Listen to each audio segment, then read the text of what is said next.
Electrostatics one shot. ठीक है। पहला कंसेप्ट है charge. What is charge? It is the fundamental property of matter. Charge के दो टाइप होते हैं, positive and negative. Positive positive repel करेंगे, माइनस माइनस रिपेल करेंगे, प्लस माइनस अट्रैक्ट करेंगे। ठीक है। सबसे छोटा जो चार्ज होता है that is smallest stable charge. Stable मतलब अवेलेबल है इजीली मार्केट, मार्केट में क्या बोलेंगे अब, नेचर में इजीली अवेलेबल है एंड स्टेबल है। That is smallest charge is charge of electron which is 1.6 into 10⁻⁻19 coulomb. इससे छोटा चार्ज भी प्रेजेंट होता है नेचर में, बट वो स्टेबल नहीं है। For example quarks.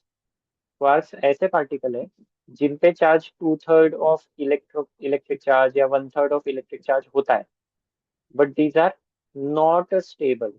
एग्जिस्ट नहीं करते लंबे समय तक। इलेक्ट्रॉन लंबे समय तक एग्जिस्ट कर सकता है, ये खुद से डीके नहीं होता, ये डीके हो जाते हैं। ये अनस्टेबल होते हैं quarks, and they do not exist separately. जैसे इलेक्ट्रॉन एग्जिस्ट करता है अकेले, क्वार्क्स हमेशा ग्रुप में होते हैं। ठीक है। That's why we still consider smallest charge as charge of electron. ठीक है। सो जो किसी भी ऑब्जेक्ट पे जो चार्ज आता है that is n times e, plus और minus, where n is called integer. इस रूल को बोलते हैं हम लोग क्वांटाइजेशन ऑफ चार्ज। मतलब किसी भी ऑब्जेक्ट पे जो चार्ज होगा that will be in the steps of e. E के मल्टीपल में होगा। ठीक है। कंटिन्यूस नहीं हो सकता, जैसे कि किसी ऑब्जेक्ट पे चार्ज 2 ही हो सकता है लेकिन 1.5 ई नहीं हो सकता। ठीक है। ओके, आगे बढ़ते हैं। चार्जों का इलेक्ट्रॉन हमने लिखा हुआ है। फिर चार्ज की कुछ प्रॉपर्टीज, जैसे कि चार्ज क्वांटाइज्ड होता है, चार्ज इनवेरिएंट होता है। इनवेरिएंट का मतलब क्या है? Charge is invariant. इनवेरिएंट का मतलब है, चार्ज इज इनवेरिएंट का मतलब है इसकी वैल्यू वैल्यू स्पीड पे डिपेंड नहीं करता है। Does not depend on speed और ऑब्जर्वर। ऑब्जर्वर कहाँ पर है उस पर डिपेंड नहीं करता है। जबकि मास जो है वो फ्रेम ऑफ रेफरेंस की स्पीड पे डिपेंड करता है। तो मास वेरिएंट है, चार्ज इनवेरिएंट है। ओके। उसके बाद चार्ज स्केलर होता है, वेक्टर होता है, तुम ही बताओ। चार्ज स्केलर या वेक्टर? चार्ज स्केलर, उसका यूनिट है कूलॉम। एक और यूनिट है ईएसयू, ऐसा यूनिट है कूलॉम। और ये जनरल यूनिट है ईएसयू और सीजीएस यूनिट। तो 1 कूलॉम इज 3 × 10⁻⁹ ईएसयू। ईएसयू का फुल फॉर्म है स्टैट कूलॉम या फिर इलेक्ट्रोस्टैटिक यूनिट बोलते हैं इसको कई बार। ठीक है। और ये जो 3 × 10⁻⁹ ईएसयू है दैट इज 1/10 ईएमयू। ईएमयू का फुल फॉर्म है इलेक्ट्रोमैग्नेटिक यूनिट। और ये ईएसयू है आपका स्टैट कूलम। इसका दूसरा नाम क्या है? Stat coulomb. ठीक है। ओके, ये सारे नॉन स्टैंडर्ड यूनिट्स है लेकिन ये एनसीईआरटी में है तो ये सारे पॉइंट्स कवर करना जरूरी है। ओके, उसके बाद और क्या इंपॉर्टेंट पॉइंट है? That's it. उसके बाद क्वेश्चन है। हाँ, अब चार्जिंग प्रोसेस, ये इस पे भी थियरी क्वेश्चन आ चुके हैं प्रीवियसली यूनिट में। तो चार्जिंग, अगर किसी ऑब्जेक्ट को चार्ज करना है, चार्ज करने का मतलब क्या है? और नॉर्मली बॉडीज आर न्यूट्रल जिसमें equal number of positive charge और equal number of negative charge होता है। So neutral bodies have equal number of positive and negative charge. But अगर इन बॉडी पे हम लोग चार्ज को डिपॉजिट करना है तो कैसे कर सकते हैं? आइदर इसमें से नेगेटिव चार्ज या पॉजिटिव चार्ज को रिमूव करो। पॉजिटिव चार्ज मूव नहीं करता है, तो एक तो नेगेटिव चार्ज को रिमूव करो या नेगेटिव को ऐड करो। ठीक है। दोनों ही प्रोसेस में ऑब्जेक्ट चार्ज होता है। There different process. Charging by charging by friction, दो ऑब्जेक्ट को रब करने से उनमें चार्ज आ जाता है। जनरली ये नॉन कंडक्टर्स के साथ होता है। If you take glass rod and fur, दोनों को रब करोगे या ग्लास रॉड सिल्क को रब करोगे, यू विल फाइंड कि उस पे चार्ज आ रहा है दोनों ऑब्जेक्ट पे। That is charging by friction, रब करने से आने वाला चार्ज। हम लोग चेयर पे बैठते हैं और पीछे से कोई टॉवेल से मारेगा चेयर को, तो उस चेयर में और हमारी बॉडी में चार्ज आ जाता है। That is charging by friction. ठीक है। दूसरा होता है चार्जिंग बाय इंडक्शन, जिसमें एक मेटल ऑब्जेक्ट के नजदीक चार्ज ऑब्जेक्ट लाने पे उसमें इंड्यूस चार्जेस आते हैं। फिर चार्जिंग बाय कंडक्शन, अगर मेटल ऑब्जेक्ट को किसी तरीके से हमने चार्ज सप्लाई कर दिया टू सम वायर, तो that is charging by conduction. या चार्ज ऑब्जेक्ट और दूसरा मेटल सरफेस कांटेक्ट में आया तो वो चार्ज कंडक्ट होके उसमें चला जाएगा। और प्रोसेस होती है थर्मियोनिक एमिशन, थर्मियोनिक एमिशन, जिसमें मेटल्स को या जनरली ऑब्जेक्ट्स को हीट करते हैं, जिससे उनके ऊपर जो इलेक्ट्रॉन्स है they come out of the object, and due to that the object gets charge, that is thermionic emission. Due to heating charge हो रहा है। एंड देन थर्मियोनिक आयनाइजेशन भी होता है, एमिशन एक ही बात है। देन फोटो इलेक्ट्रिक इफेक्ट, इस पे अलग से चैप्टर है अपना, photo electric effect and field emission. ठीक है, इसमें से अपने पोर्शन में फोटो इलेक्ट्रिक है, इस पे चैप्टर है पूरा। चार्जिंग बाय फ्रिक्शन है, इंडक्शन है, कंडक्शन है। ये पोर्शन में नहीं है, ये पोर्शन में नहीं है। ठीक है, तो इनमें ज्यादा डिटेल में घुसने की जरूरत नहीं है। ओके, उसके बाद ये हो गया methods of charging.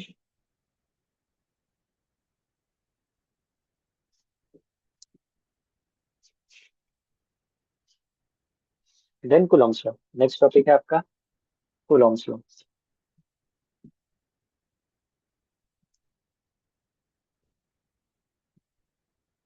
Okay, Coulomb's law क्या है? It is about two point charges. तो if you have two tiny point charges Q1 and Q2 separated by some distance r, तो कूलॉम ने बोला कि they will exert force on each other। और force कैसे? Positive positive repel करेंगे, positive negative attract करेंगे, negative negative repel करेंगे। Magnitude of force is proportional to proportional to product of charges Q1 Q2 inversely proportional to R square. और ये जो है ये कांस्टेंट है, ये कांस्टेंट डिपेंड करता है मीडियम पे।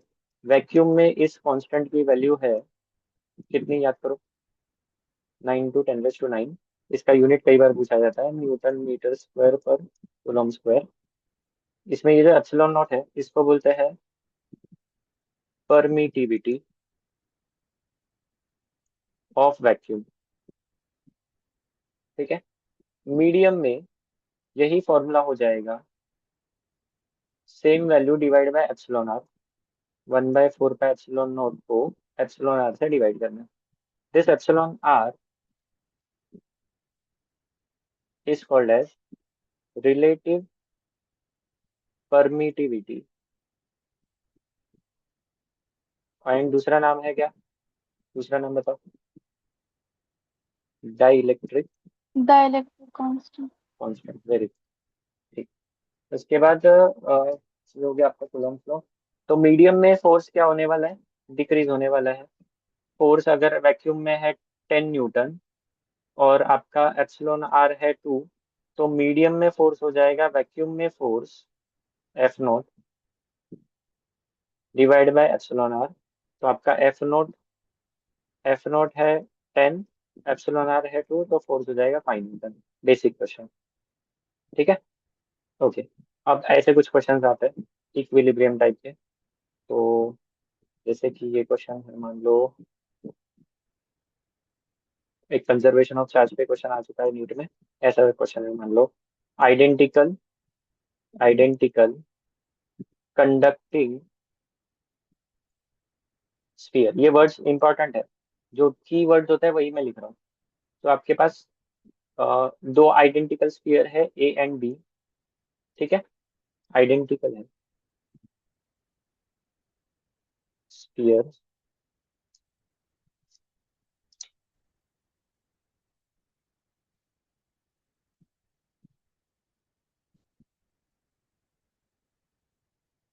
ठीक है, A एंड B।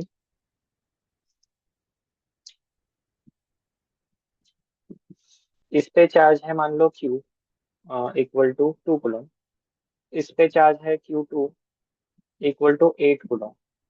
ठीक है, और जब दोनों कांटेक्ट में आएंगे या टच होंगे एक दूसरे को, एंड देन सेपरेटेड।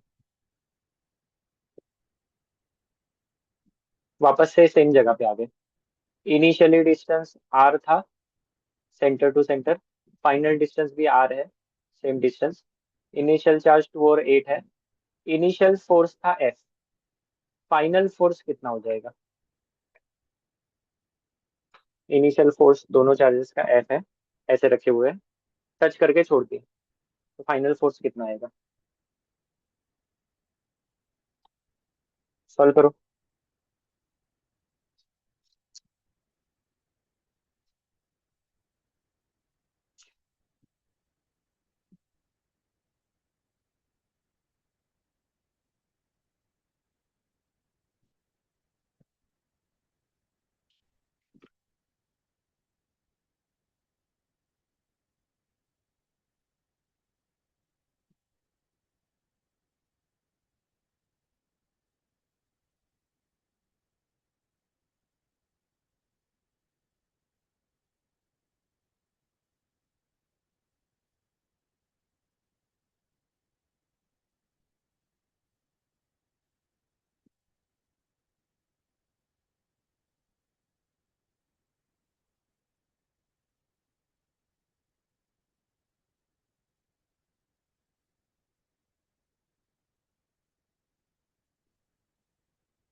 क्यों इतना टाइम लग रहा सर मतलब जब टच करेंगे तो वो चार्ज ऐड हो जाता है ना। है? ऐड होके इक्वली डिवाइड हो जाएगा।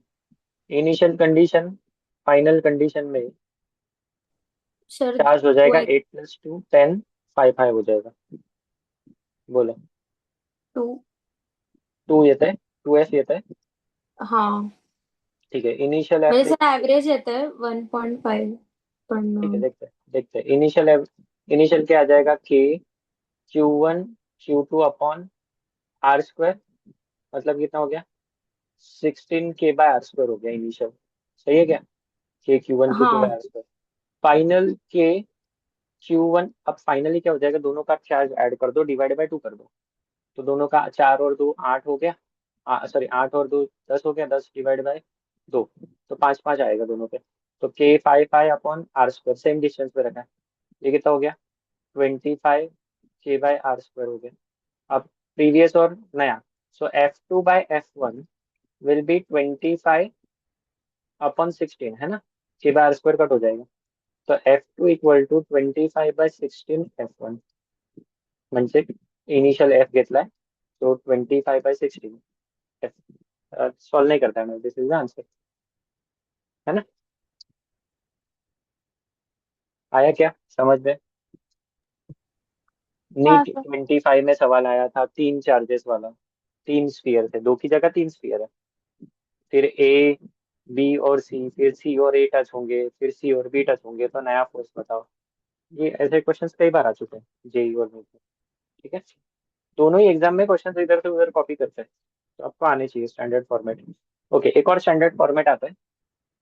स्टैंडर्ड फॉर्मेट का मतलब है क्वेश्चन एज इट इज आता है, विथ थोड़ा सा डेटा में चेंज कर देते हैं, या थोड़ा सा क्वेश्चन में ट्विस्ट मार देते हैं। ये देखो ऐसा, एक रिजिड सपोर्ट है, और उस सपोर्ट से दो पेंडुलम लटका रखे हैं। इन दोनों पेंडुलम का मास है m, चार्ज है q। इधर भी मास है m, चार्ज है q। तो इसमें आपको इक्वेशंस लिखनी है। इक्वेशंस लिखते हैं तो you can solve like any question, है ना? क्वेश्चन इसमें बहुत सारे बनते हैं। तो सबसे पहले मुझे इसकी एफबीडी बताओ, इसमें फोर्सेस कौन से लगेंगे? इस मास पे फोर्सेस बताओ। आपको एंगल गिवन होगा एग्जाम में, मान लो ये अल्फा गिवन है। What are the forces acting? कितने फोर्सेस होंगे पहले ये बताओ, एयर में रखा हुआ है। सर नीचे का होगा जी। mg। और हाँ, नॉर्मल लगेगा, टेंशन लगेगा ऊपर। टेंशन लगेगा, नॉर्मल नहीं, सरफेस पे नहीं है। हाँ टेंशन लगेगा, और इस तरफ कोई तो फोर्स लग रहा है, कौन सा?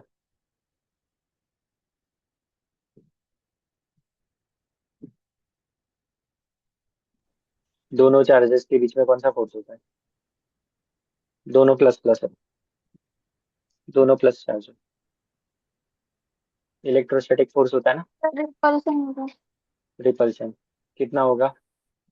के Q1 Q2 दोनों ही सेम है, तो KQ × Q upon R²। R ये डिस्टेंस है यहाँ से लेके यहाँ तक। ध्यान से देखो, आपको क्वेश्चन में ये लेंथ गिवन होगी। ये एक ट्राइंगल बन रहा है, देखो ऐसे दो आइडेंटिकल ट्राइंगल्स बन रहे हैं, है क्या नहीं? ये L साइन अल्फा होगा अल्फा के सामने, ये भी L साइन अल्फा होगा। तो R कितना हो जाएगा? 2L sine alpha. ठीक है, तो ये सारी वैल्यूज आप पुट करके you can find what ever is asked. जैसे कि चार्ज पूछते हैं, कभी टेंशन पूछते हैं, कभी अल्फा पूछते हैं, कुछ भी पूछते हैं इसमें से। ठीक है, अब इक्वेशंस कैसे लिखना है वो देख लो। ये इक्विलिब्रियम में होता है। सबसे इंपॉर्टेंट बात क्या गिवन है? इक्विलिब्रियम। इक्विलिब्रियम का मतलब सारे फोर्सेस बैलेंस करना है। तो कितने फोर्सेस है इसमें? तीन फोर्सेस है। एक है इधर टेंशन, ये अपना मास m, चार्ज q, मास m चार्ज q। इस पे फोर्सेस आएंगे, एक ऐसा टेढ़ा फोर्स टेंशन, एक नीचे फोर्स mg, और एक इधर फोर्स आपका F electric which is KQ² / R²। ये आपका F इलेक्ट्रिक फोर्स है। ठीक है, अब इसमें यू कैन टेक कंपोनेंट। इधर एंगल कितना है? अल्फा है। कहाँ से अल्फा आ गया? ये अगर अल्फा होगा तो ये भी एंगल अल्फा होगा, वर्टिकली अपोजिट एंगल्स। ठीक है, तो ये हो जाएगा T cos अल्फा, ये हो जाएगा T sin अल्फा। तो आपके इक्वेशन देखो क्या बन रहे हैं। T sin alpha equal to electric force. दूसरा बनेगा T cos alpha equal to mg। और इन दोनों इक्वेशंस को आप ऐड करो, डिवाइड करो, जो भी पूछा है। जैसे कि समझो आपको पूछा है अल्फा, तो दोनों को डिवाइड कर दो, अल्फा मिलेगा। अगर आपको पूछा है टेंशन, तो दोनों को स्क्वायर करके ऐड करो, टेंशन मिलेगा। तो कुछ भी पूछा जाए, वट एवर वो दे आस्क, आप इन इक्वेशंस को सॉल्व कर सकते हो। ठीक है, तो जैसे आपको सवाल होगा वैसे इक्वेशंस को सॉल्व करना है। यहाँ तक क्लियर है? तो इसमें मॉडिफिकेशन बताता हूँ सवाल में। अब क्वेश्चन में क्या क्या मॉडिफिकेशन हो सकता है?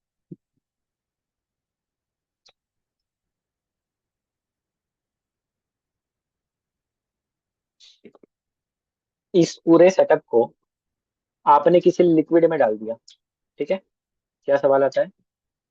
Above setup is placed in a liquid, placed in a liquid.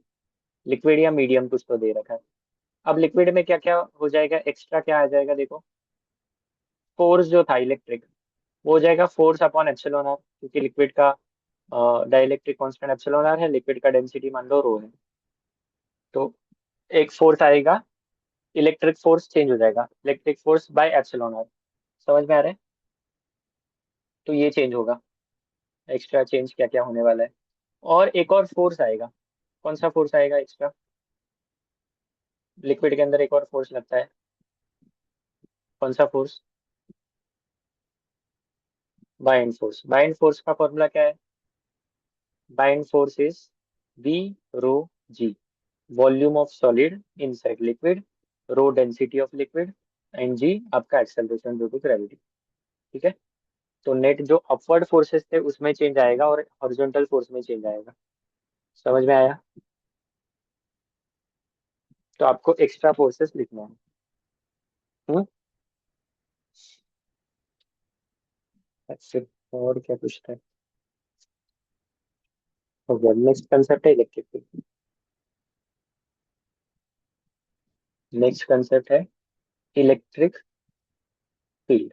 Electric field is defined as force acting per unit charge.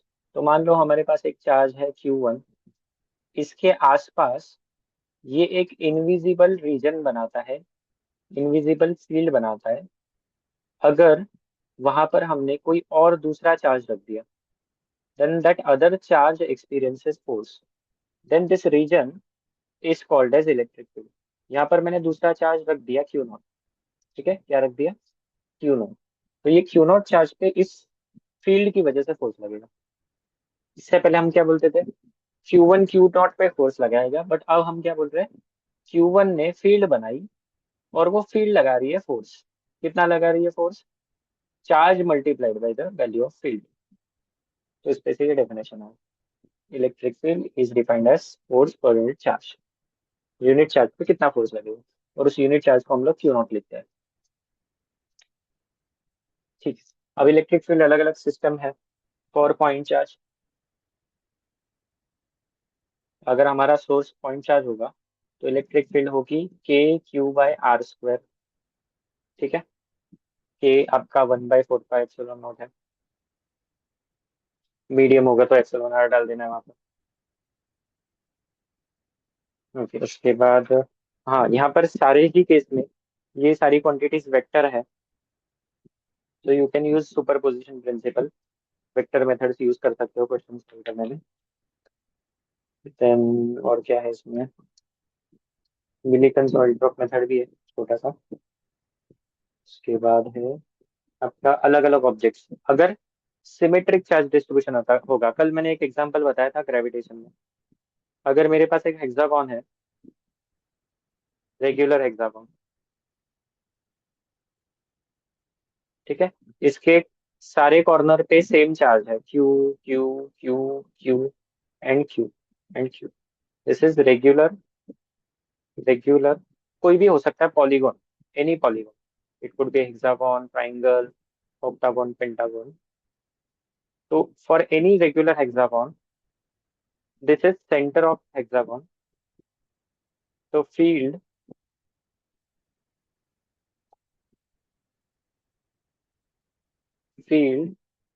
Eight centre is zero. ठीक है। इसमें प्रूफ करना आसान है, ऑपोजिट चार्जेस की फील्ड जो है ना वो कैंसिल हो जाएगी। बट अनसिमेट्रिक हो गया, जैसे ट्राइंगल है, भले ही वो ट्राइंगल में equal number of charges opposite नहीं है, but still it is a symmetric object, उसके भी सेंटर पे फील्ड जीरो होगी। ठीक है। उसके बाद बाकी केसेस अलग अलग देख लेते हैं। जैसे अगर सर्कुलर रिंग है, तो रिंग के सेंटर पे इलेक्ट्रिक फील्ड जीरो होगी, यहाँ पर अगर चार्ज है लेमडा। ठीक है। Lambda is called as, what is lambda बताओ तो? Charge per unit length. ठीक है। dq/dx। फिर सिग्मा क्या होता है? Charge per unit area, dq/da। और रो क्या होता है? Charge per unit volume, dq/dv। ठीक है। सेमी सर्कुलर रिंग है मान लो। अब नेट फील्ड जीरो नहीं है, सेंटर पे नेट फील्ड ऐसे आएगी, अगर पॉजिटिव चार्ज है इस पे, पॉजिटिव लीनियर डेंसिटी है लैम्डा, तो फील्ड आएगी इधर, आउटवर्ड, सेंटर पे। और इस फील्ड का फॉर्मूला होगा 2k λ/r। फील्ड का फॉर्मूला क्या है? Electric field intensity at the centre of semi circular ring is 2k λ/r। ठीक है। अगर ये रिंग ऐसी है और उसके सेंटर की जगह एक्सिस पे पूछा है, यहाँ पर फील्ड पूछी है, मान लो पॉजिटिव चार्ज आ गया, तो फील्ड इस तरफ होगी, डायरेक्शन। एंड इसका फॉर्मूला होगा के क्यू एक्स। एक्स मतलब ये डिस्टेंस है यहाँ से, और इसका रेडियस है आर। तो KQ(x) x² + r² पावर 3/2। अब ध्यान से देखो, ये 3/2 पावर का फंक्शन है, तो ये फंक्शन कुछ तो ऐसा बनता है। इसका ग्राफ एक दो बार एग्जाम में पूछा गया है, इसका ग्राफ पूछा जाता है।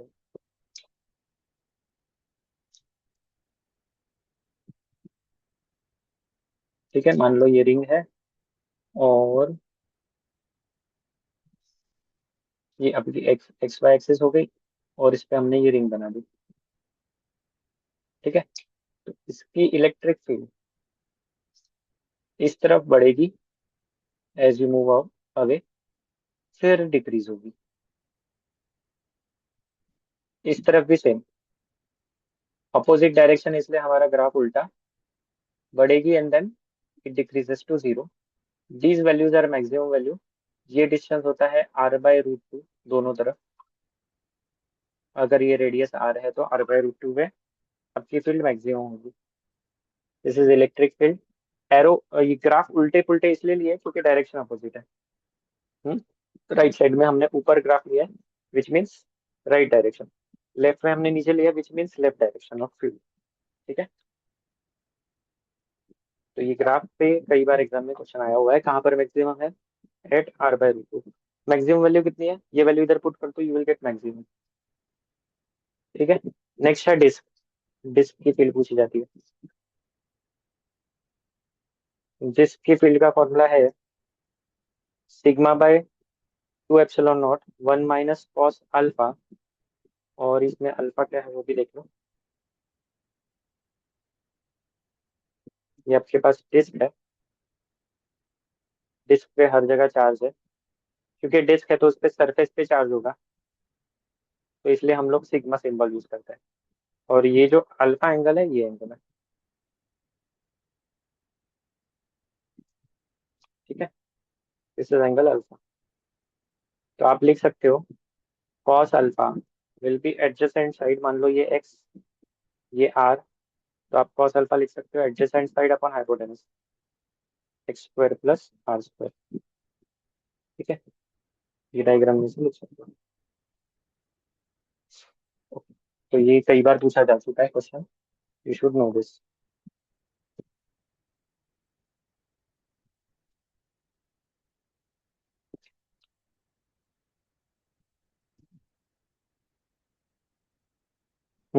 उसके बाद लाइन चार्ज।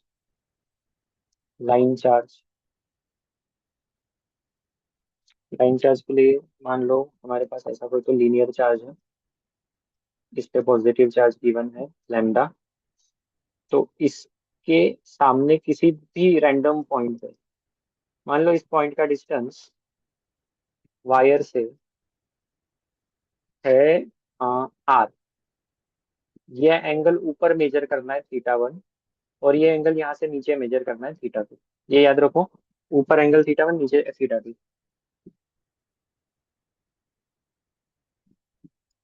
हाँ बेटा। हाँ हाँ। तो इलेक्ट्रिक फील्ड के दो कंपोनेंट बनेंगे, एक बनेगा EX, मेरी आवाज आ रही है ना क्लियर, और एक बनेगा EY। तो EX का फॉर्मूला क्या होगा, k λ/r sign θ1 plus sign θ2। थोड़ा सा याद करो, ऐसे सिमिलर फॉर्मूला मैग्नेटिज्म में है, याद आ रहा है क्या। और EY का formula k λ/r cos θ2 minus cos θ1। ठीक है। ये फॉर्मूला याद रखना है आपको। फिर इसमें वायर, सेमी इनफाइनाइट वायर, फिर इनफाइनाइट वायर, ऐसे बहुत सारे केसेस है।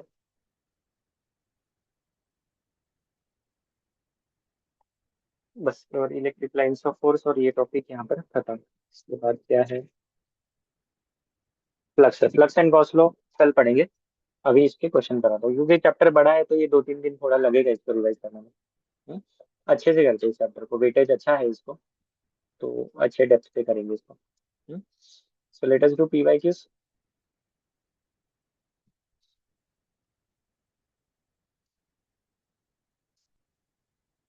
अच्छा, तुम्हारी कमांड कैसी है चैप्टर पे, जेई के करे या नीट के करे PYQ।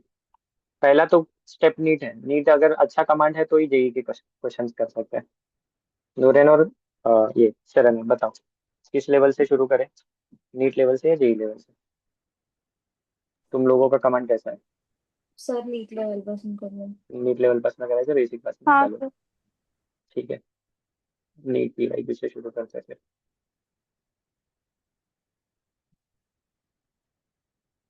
ओके। तो ये इसी साल वाला क्वेश्चन से ही करते हैं। कंडक्टर वाला क्वेश्चन आया वैसे, बट मैं वैसे अपना रिवीजन ही चल रहा है तो ये कवर कर लेते हैं। Which of the following statements are correct, inside correct conductor electrostatic field is zero. ये सही है, because it is based on Gauss law. Gauss law ये बोलता है कि if you have any close surface, then electric field at any point on that closed surface is q, flux is Q enclosed bye epsilon not. मान लो ये अपना surface है, cylinder का कोई भी मेटेलिक कंडक्टर है, स्फीयर है मान लो, तो सारा चार्ज हमेशा सरफेस पे आ जाता है, अंदर चार्ज जीरो होता है, एंड हेंस फ्लक्स अंदर जीरो होता है। फ्लक्स जीरो तो फील्ड जीरो। ठीक है, तो ये ओके लग रहा है स्टेटमेंट, तो ये करेक्ट लग रहा है। Which of the following statements are correct? ठीक है। Electric field at the surface of conductor does not depend on its surface charge density.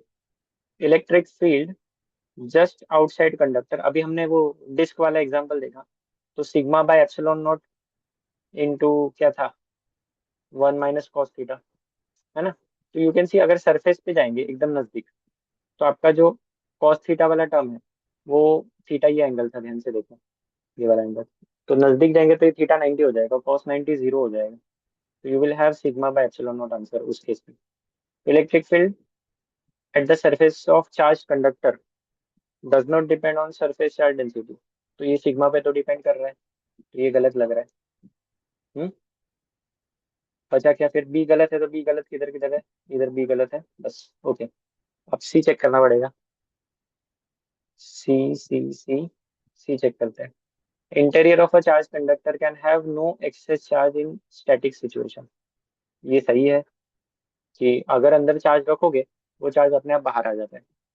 Eight surface of charge conductor electric field must be normal to the surface at every point. ये property है electric field की, electric field हमेशा conductor को perpendicular होती है, this is the property. तो D भी सही है, सीओडी सही है, सीओडी सही, सीओडी सही।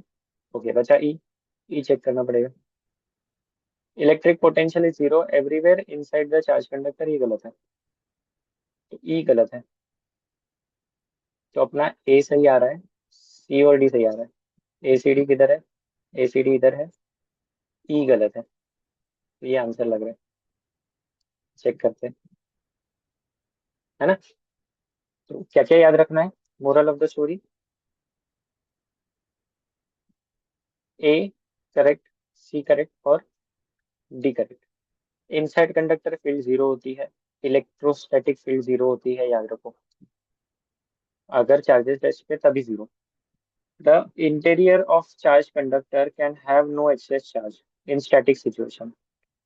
चार्ज के अंदर आपने कंडक्टर के अंदर अगर चार्ज दे दिया तो वो अपने आप बाहर आ जाता है, तो स्टैटिक सिचुएशन है, चार्जेस रेस्ट पे है तो वो बाहर ही होंगे, अंदर नहीं हो सकते। ठीक है। इसमें एक कैच है, अगर कैविटी होगी तो कैविटी के अंदर चार्ज हो सकता है, कंडक्टर में भले ही ना हो, अगर आपने कैविटी बना दी, कैविटी के अंदर आप चार्ज रख सकते हो। Okay. At the surface of charge conductor electric field must be normal to the surface. याद रखो, कंडक्टर है तो इलेक्ट्रिक फील्ड और कंडक्टर का सरफेस एंगल इज 90 डिग्री, याद रहेगा। Potential inside is not zero, it is constant.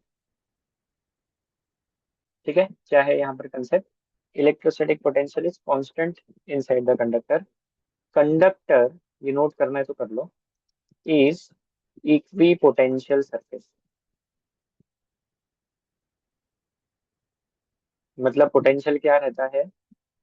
Potential is constant. ठीक है,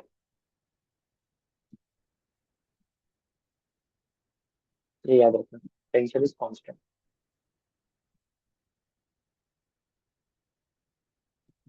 ठीक है, आगे बढ़ते हैं। अभी हमने जो पढ़ा था, ये देखो 25 का एक सवाल था, ये ट्राई करो तो। मैंने जो दो चार्ज के लिए दिया था वैसा तीन चार्ज का सवाल, तीन स्फीयर का सवाल है, दो चीजों का।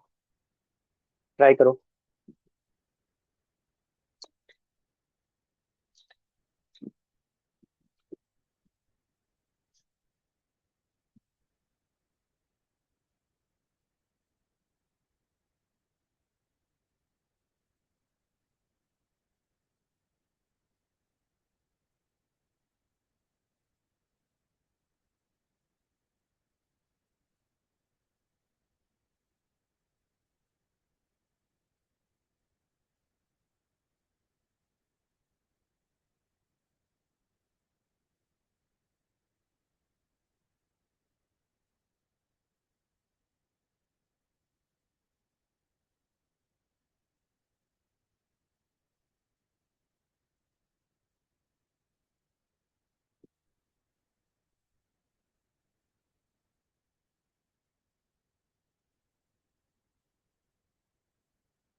Sir B option. बी येतंय करेक्ट. ठीक आहे, बघा कसा करेक्ट आहे ते एक्सप्लेन करतो. 3 चार्जेस आहे, 1 2 आणि 3, A B C. There are 3 spheres. Charge on sphere is q. A आणि बी वर क्यू चार्ज आहे आणि त्यांच्यातला फोर्स आहे एफ. म्हणजे किती असणार आहे, के Q square by are square. Third identical अनचार्ज conductor. Important words, identical पाहिजे, अनचार्ज आहे. ए ला टच केला, सो सी ए ला टच केल्यावर चार्ज याच्यावर क्यू/2 होणार, याच्यावर क्यू/2 होणार. मग हा याला टच केल्यावर क्यू प्लस क्यू/2 म्हणजे 3/2. 3/2 चा हाफ किती, सो 3q/4 याच्यावर, 3q/4 याच्यावर. आता या दोघांमधला फोर्स किती होणार, तो एक्स्ट्रा फॅक्टर 3/4 आणि 1/2 आहे. सो 3/4 इंटू 1/2 हा एक्स्ट्रा फॅक्टर आहे. सो 3/4 टू जा 8. This is the answer. ठीक आहे, असं फास्ट सॉल्व्ह करायचं. Okay sorted. पुढे जायचं.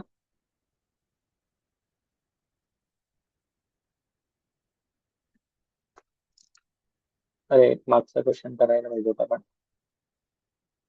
हा, इथे काय म्हटलंय, सरफेस चार्ज डेन्सिटी म्हटलंय. मगाशी मी तुम्हाला 3 कन्सेप्ट सांगितले, lambda sigma rho. Lambda charge by length, sigma charge by area आणि rho charge by volume. Metal cube of side five, cube आहे, साइड फाय आहे, चार्ज क्यू दिलेला आहे. सरफेस चार्ज डेन्सिटी म्हणजे sigma charge by area. What is area of a cube, 6L² is area of the cube, है ना. एका साइडला L² असे 6 फेसेस असतात. चार्ज किती आहे, 6 मायक्रो म्हणजे 10⁻⁶ कुलॉम. आणि 6L² किती आहे, 5 × 10⁻² चा square. And this will give you the answer. 6 गेला, 1/5 × 10⁻⁶ आणि इथे 10⁻⁻4 प्लस 4 झाला, -6 + 4 -2 आणि ते 1/2. सर डी आ रहा है. म्हणजे कौन सा ऑप्शन आ रहा है, 1/5 मतलब 0.5 है ना. डी आ रहा है पक्का. हाँ. है ना, इजी क्वेश्चन था, बेसिक कंसेप्ट पे क्वेश्चन था. आगे पोटेंशियल स्पिक करते हैं. Potential difference between the two points. Potential difference स्पिक करते हैं.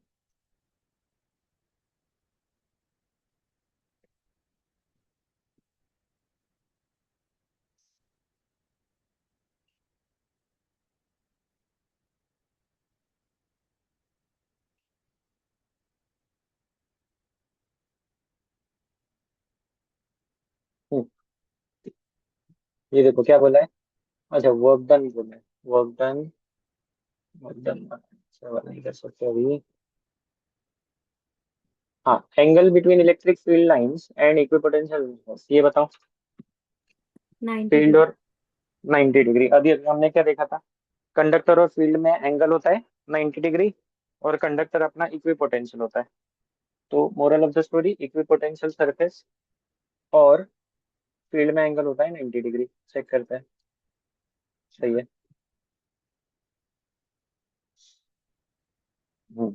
पोटेंशियल बाद में.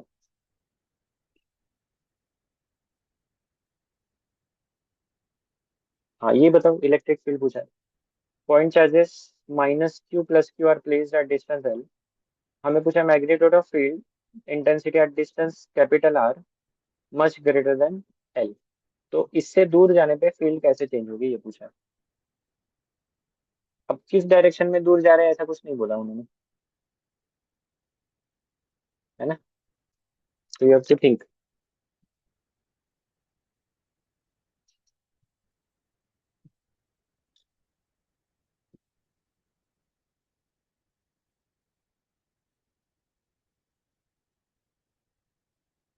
एक्चुअली ये डाइपोल का क्वेश्चन है, क्योंकि यहाँ पर 2 इक्वल एंड अपोजिट चार्जेस हैं.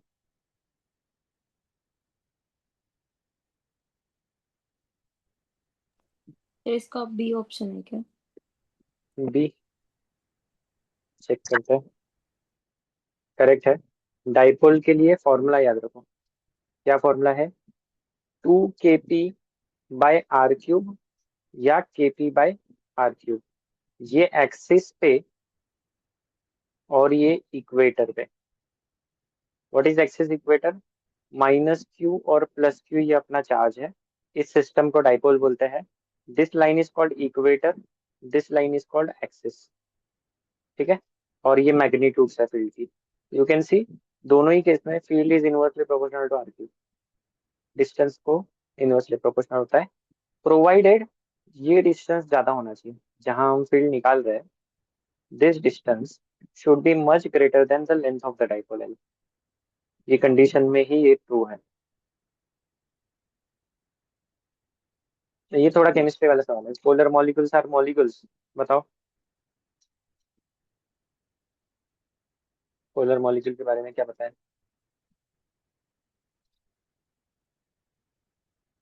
पता है यस, नहीं पता है नो? जल्दी बोलो। सर उनका डायपोल मोमेंट पहला वाला आएगा ना? हम्म। चेक परमानेंट कर सकते इलेक्ट्रिक हैं। डायपोल। पोलर मॉलिक्यूल के वो डाइपोल मोमेंट होता है। Example water. वाटर हैज हाँ। नॉन जीरो डाइपोल मोमेंट, है ना?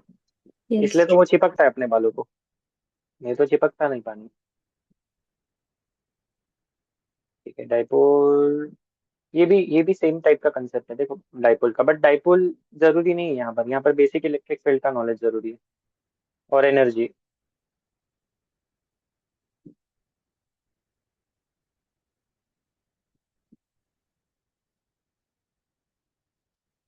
Thank you. चलो, इसमें क्या लगता है बताओ?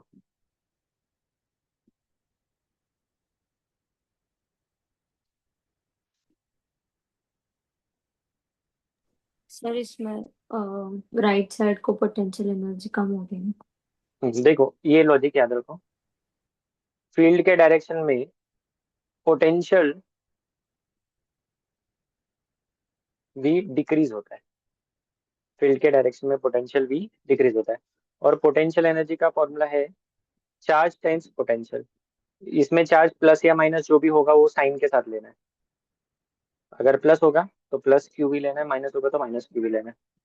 ये दो कंसेप्ट यूज करनी है। और क्या पूछा है हमें? In which direction it will move. Direction force की डायरेक्शन में मूव करता है। तो आपको देखना है कि प्लस क्यू पे किस डायरेक्शन में फोर्स लग रहा है, माइनस क्यू में किस डायरेक्शन पे फोर्स लग रहा है, नेट फोर्स किस तरफ लगेगा, पहले ये सोचना है ना? पहले नेट फोर्स सोचो, बाद में एनर्जी के बारे में सोचो। सर वो राइट की तरफ लगे हुए हैं। राइट की तरफ? ये मतलब तुम हाँ बताओ, ऑप्शन कौन सा? नहीं नहीं, थर्ड वाला। राइट। आपने net energy force should decrease. पूछा तो वो भी। हाँ। चेक करते हैं। करेक्ट है। पहली चीज, फोर्स का डायरेक्शन पहले डिसाइड करो। तो फोर्स का डायरेक्शन, पॉजिटिव चार्ज पे फील्ड के डायरेक्शन में फोर्स लगता है, नेगेटिव पे फील्ड के अगेंस्ट फोर्स लगता है। ठीक है। अब फील्ड यहाँ स्ट्रांग है यहाँ वीक है, कैसे पता चलेगा वीक और स्ट्रांग? यहाँ नंबर ऑफ लाइन ज्यादा है, यहाँ नंबर ऑफ लाइंस कम है, सेम एरिया में से देखो। राइट। तो ये स्ट्रांग फील्ड है और ये वीक फील्ड है। तो ये फोर्स स्ट्रॉन्गर होगा, ये फोर्स वीकर होगा। तो नेट फोर्स राइट में बड़ा है, लेफ्ट में छोटा है। तो net force right, it will move towards right. Right की तरह दो option. Okay. Objects have natural tendency to decrease their energy. तो एनर्जी कहाँ इंक्रीज होनी चाहिए, डिक्रीज होनी चाहिए? तो डिक्रीज होनी चाहिए। ओके। हमें जैसे लेटना पसंद है ना, बैठना या लेटना पसंद है, खड़ा रहना नहीं पसंद है। बिकॉज नेचर में object tend to decrease their potential energy. ठीक है। ओके, मैथमेटिकली बताता हूँ मैथमेटिकली कैसे। एनर्जी का फॉर्मूला मैंने बताया QV। ठीक है। तो इस पॉइंट पे V1, इस पॉइंट पे V2। तो यहाँ पर क्योंकि फील्ड के डायरेक्शन में potential V1 will be less than V2, V1 will be less than V2। ठीक है। तो इधर का पोटेंशियल एनर्जी कितना हो जाएगा? -QV1। इधर का पोटेंशियल एनर्जी कितना हो जाएगा? +QV2। ठीक है।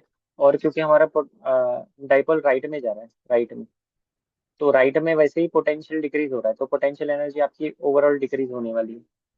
राइट, है ना? ये राइट में चला जाएगा, तो पोटेंशियल डिक्रीज होगा तो Q times potential energy, this will also decrease. ठीक है। Yes no. ओके, डन, रुकते हैं यहाँ पर। अभी और भी क्वेश्चंस है। ये बता दो, सिग्मा का क्वेश्चन, 2 बार सिग्मा पे क्वेश्चन आ चुका है।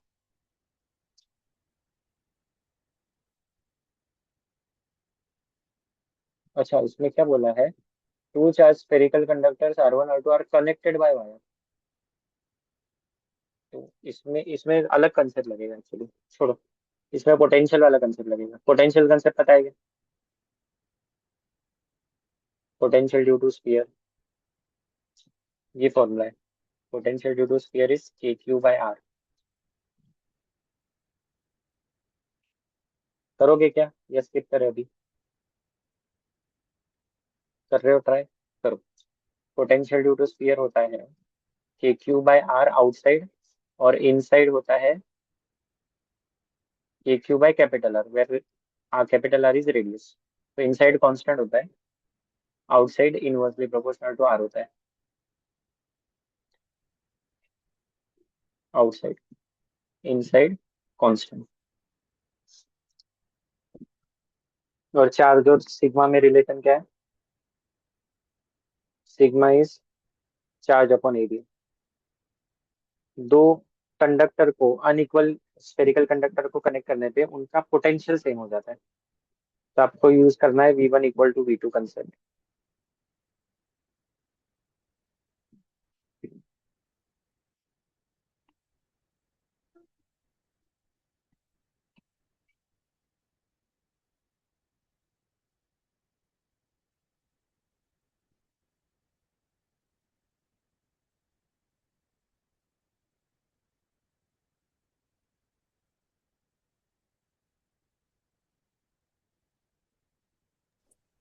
Sir third option.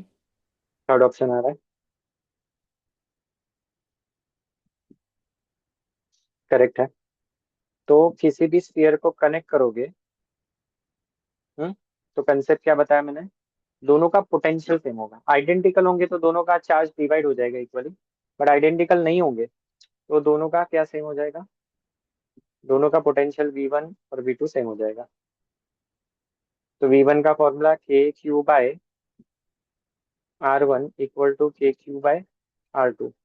Sigma is charge upon area, 4πR1²। तो Q1 को लिखेंगे Q1 को लिखेंगे sigma 4πR1² upon R1 equal to K sigma 4πR2² upon R2। ठीक है। अपने को उन्होंने क्या दिया है? σ1/σ2 का रेशो पूछा है। तो इधर σ1 लिखो, σ2 लिखो, 4π के गया, R1² गया, R2² गया। तो σ1R1 = σ2R2, है ना? तो उसपे से आ गया σ1/σ2 इक्वल टू R2/R1। आया? Yes no? ये डायरेक्ट फॉर्मूला है, इनको याद रख सकते हो, या फिर मैंने जो मेथड बताया ये याद रखो। दोनों को करने में सेम टाइम लगता है।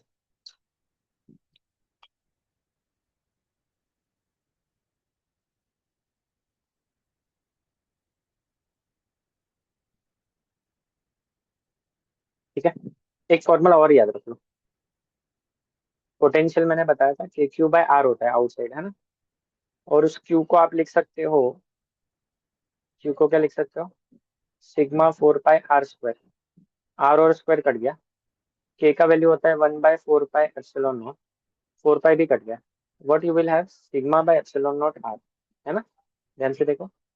तो इसको याद रखो ऐसे, potential outside sphere is σ/ε0R। इसको रिमेम्बर रखो, जैसे KQ/R है ना, ये भी याद रखो, नोट करो इसको। तो ये अगर फॉर्मूला यहाँ डायरेक्ट यूज करते तो एक लाइन में आंसर आ रहा था, देखो। दोनों का पोटेंशियल सेम, तो σ1R1/ε0 = σ2R2/ε0, तुरंत आंसर आ जाता। ठीक है। तो इस फॉर्मूले को याद रखो। चलो रुकते हैं। AIBMT के लेने थे, बट जाने दो, कल करेंगे। हम्म। रुके बच्चों। अच्छा मुझे बताओ, इवनिंग का क्लास ज़्यादा बेटर टाइमिंग है या ये टाइमिंग ठीक है? क्योंकि ज़्यादातर बच्चे नहीं आ रहे उस टाइम पे, उनका पेपर या कुछ ना कुछ है। क्या करें, सर इवनिंग शिफ्ट कर दें क्या? ये भी चलेगा। आपको तो कोई दिक्कत नहीं है ना? नहीं। नूरे, हाँ सर, चलेगा कभी भी। आपका कुछ नहीं है ना कोचिंग वगैरह दोनों का? नहीं सर। हाँ सर, आई के, लेकिन 2 से 5 मेरे टेस्ट होती है वेंसडे और संडे को। हाँ, और केसी सर का कितने बजे रहता है रोज? वैसे उनका जब भी 2 होंगे ना तो सुबह होता है 12 से 1:30 या 2 तो। इवनिंग का कितने बजे होता है वैसे उनका? भी सिक्स 6 फिफ्टीन to 7:30। 6:30 to हाँ। 7:30 से का इवनिंग। हाँ। ठीक है, थोड़ा आज सा टाइम भी 6:15 कोऑर्डिनेट पे करवा है। लेना। ठीक है, मैं सर से कोऑर्डिनेट करके देखता हूँ। अगर नहीं बचे आ रहे तो फिर मुझे इवनिंग शिफ्ट करना पड़ सकता है। देखेंगे, अगर सब लोग को वो कंफर्टेबल है तो वैसा टाइमिंग रखना पड़ेगा सर। देखते हैं, सोचते हैं उसके बारे में, सर से डिस्कस करके बताता हूँ। और कोचिंग का तो नहीं ना कॉन्फ्लिक्ट कुछ? नहीं सर। ओके, मैं आंसर की तुम लोग को भेज रहा हूँ अभी। एक बार चेक करो, स्कोर मुझे पर्सनली भेजो कितना आ रहा है। हम्म और उसके बाद ये भी एनालिसिस करो कि कहाँ गलती किया है, कि क्या क्या गड़बड़ की है पेपर में, है ना? वो बहुत जरूरी है एनालिसिस। ओके। Yes sir. ठीक है, चलो, bye. Bye sir, thank you sir.